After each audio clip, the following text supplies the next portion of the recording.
네, 이어서 사회 이슈 짚어보겠습니다. 오늘은 손수호 변호사가 함께하겠습니다. 안녕하세요. 네, 안녕하세요. 자, 유튜버의 폭로로 20년 전 밀양 사건이 다시 수면 위로 지금 떠오른 상태인데, 네.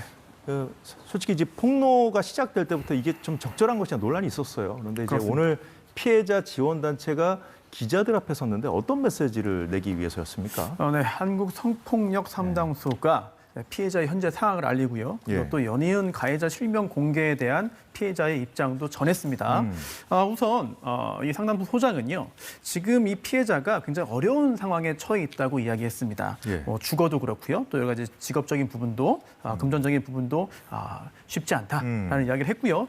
그러면서 이 실명 공개에 대해서는 피해자와 협의하지도 않았으면서 마치 소통한 것처럼 이 콘텐츠가 만들어지고 유포되면서 피해자가 괴로워하고 있다고 전했습니다. 예.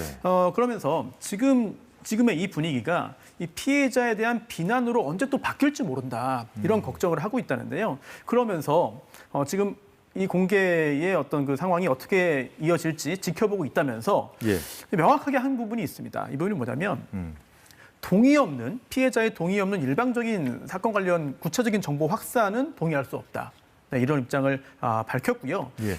그러면서 유튜버들이 지금 이 사건 관련해서 여러 가지 이야기를 함으로써 이 성폭력 피해자의 일상에서 평온하게 생활할 수 있는 권리가 침해되고 있는 것이 아니냐, 이런 지적을 했습니다. 물론 국민들의 알 권리도 굉장히 중요한 권리입니다만 이제 알 권리에 우선해서 피해자의 이제 권리가 더 우선하는 것이 아니냐는 취지로 이야기했습니다. 그 피해자 지원 단체니까 당연히 피해자 입장을 대변했다고 봐야겠죠? 네, 그렇습니다. 잠시 들어볼까요? 저희를 잊지 않고 이렇게 많은 시민분들이 제일같이 화내주고 분노하고 걱정해 주셔서 너무 감사합니다. 유튜버의 피해자 동의, 보호 없는 이름 노출, 피해자를 비난하는 행동은 삼가 주셨으면 좋겠습니다. 무분별한 추측으로 피해자를 상처받게 하지 말아 주시기를 바랍니다. 잘못된 정보와 알 수 없는 사람이 잘못 공개되어 2차 피해가 절대 생기지 않았으면 좋겠습니다. 네, 2차 피해가 절대 생기지 않았으면 좋겠다. 제가 볼 때는 여기에 좀 방점이 실려 있는 것 같은데, 네. 사실 오늘 기자회견 하기 전부터 좀 그만하라고 자제해달라고 요청을 했었는데 그 이후에도 유튜버들이 계속 폭로를 했었잖아요. 네, 여러 명이 경쟁적으로 공개를 하고 있기 때문에 혼란도 생기고 논란도 생기고 갈등도 벌어지는 상황인데요. 예. 특히 과거에 제대로 된 처벌이 이루어지지 않았다. 또한 지금의 기준으로 볼 때 뭔가 문제가 있었다, 이런 지적은 충분히 가능합니다. 그렇죠. 네, 또 예. 분노할 수 있는 것이고 또 분노해야 마땅하겠죠. 그렇죠. 하지만 그게 지금 이런 신상을 공개함으로써 여러 가지 영리 추구 활동을 하는 것으로 비춰진다면 이 부분은 피해자에게도 도움이 되지 않을 것이거든요. 실제로 잘못된 정보가 공개되면서 피해를 입는 경우가 생기고 있습니다. 네, 6번째 가해자로 지목된 남성은 본인은 결백하다고 주장을 하고 있고요. 예. 그리고 또 과거 이 가해자의 여자친구로 알려진 그 사람도 나는 그 사람이 아니다라고 주장을 해서 해명이 되기도 했거든요. 예. 앞으로도 이런 일이 더 생길지 모르기 때문에 이 부분은 피해자가 우려하고 있는 것으로 보이고, 또 하나 그렇게 인기를 얻을 수 있는 발언은 아니겠습니다만 처음에는 피해자를 위해서 공개하자고 했어요. 대중이. 예. 그러다가 피해자가 동의하지 않는다고 알려지자 피해자가 동의하지 않더라도 이제 정의 구현을 위해서 공개하는 것이 맞다라는 또 여론이 또 형성됐거든요.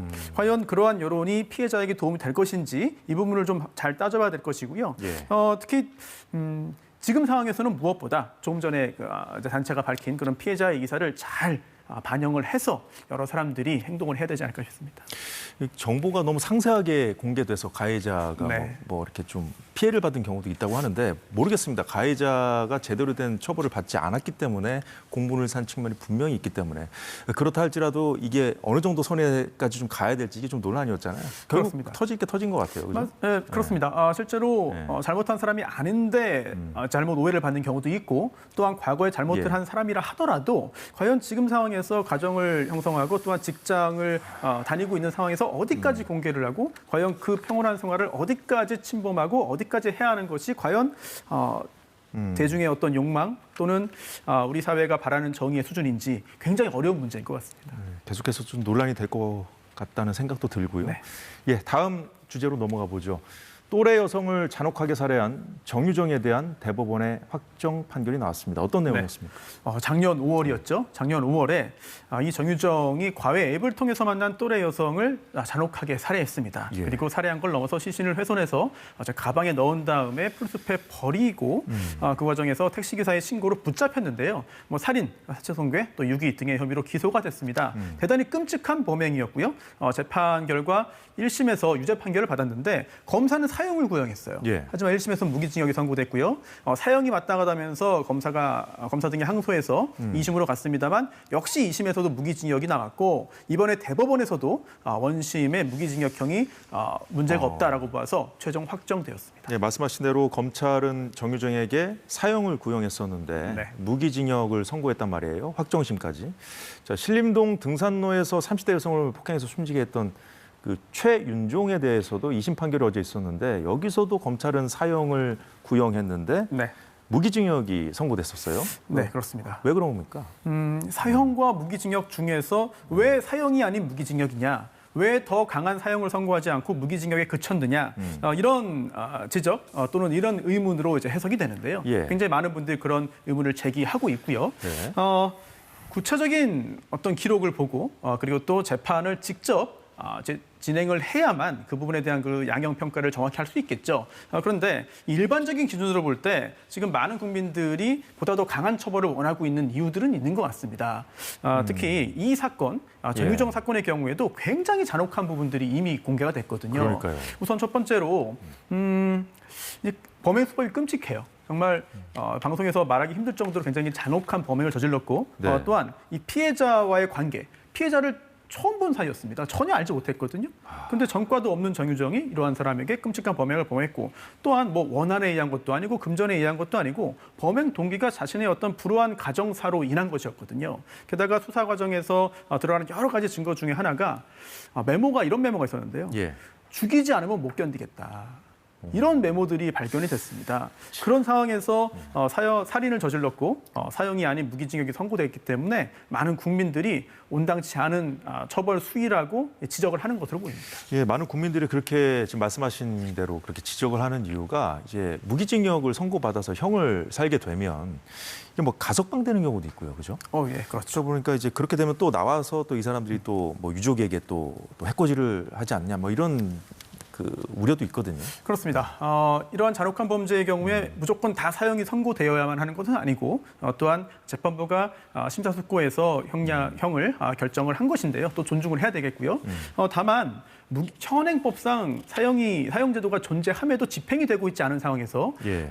현재 존재하는 무기징역형에는 여러 가지 허점들이 있습니다. 또는 여러 가지 문제점들이 있는데요. 우선 가석방 대상이라는 거예요. 특히 예전에는 10년이었는데 지금은 20년이죠. 그래서 이게 너무 짧다. 실제로 작년에 벌어진 끔찍한 일이 하나 있는데요. 예. 두 번째 살인을 저지르고 무기징역형을 선고받았는데 30년 만에 가석방으로 풀려났습니다. 근데 그래도 이제 60대였죠. 그런데 세 번째 살인을 저질렀어요. 그리고 세 번째 살인을 저지르고 1심에서 또다시 무기징역이 나온 상태입니다. 네. 그렇기 때문에 게다가 그 사건에서도 전자발찌를 차고 있었거든요.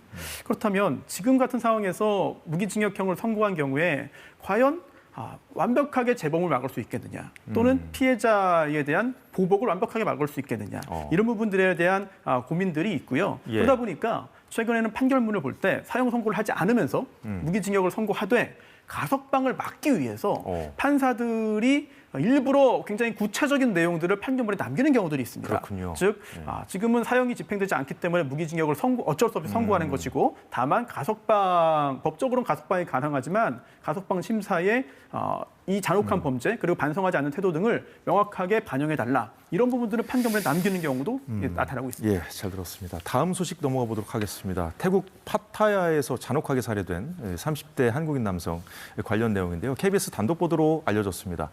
용의자들이 SNS 오픈 채팅방을 통해서 피해 남성에게 접근한 사실이 좀 확인됐어요?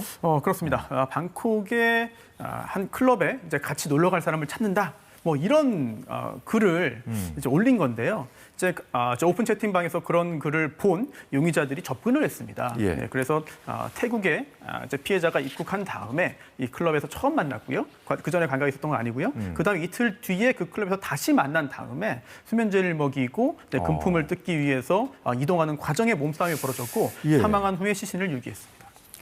좀 요즘에 이제 오픈 채팅방 관련된 이렇게 범죄들이 많이 늘고 있다고 들었는데 사실 네. 그 많이 해요. 네. 취미 활동 같이 하는 사람들끼리도 오픈 그렇죠. 채팅방 만들고 하는데 막을 방법이 없을까요? 사실 순기능이 있고요. 그리고 또 굉장히 편리함을 주고 재미가 있기 때문에 그렇죠. 막기는 힘듭니다. 그런데 그 자체가 나쁜 건 아닙니다만 범죄에 악용되고 있기 때문에 예. 문제가 되는데 그러다 보니까 카카오 측은 뭐 성매매라든지 뭐 조건 만남 등등의 여러 가지 금지어를 만들어서 적극적으로 규제를 하겠다는 입장을 밝혔고요. 또 그뿐만 아니라 이용자가 서로 쌍방향으로 신고할 수 있는 기능, 또 이용 정지나 접근 불가 조치 등을 더욱더 강화하겠다고 했습니다. 그런데요.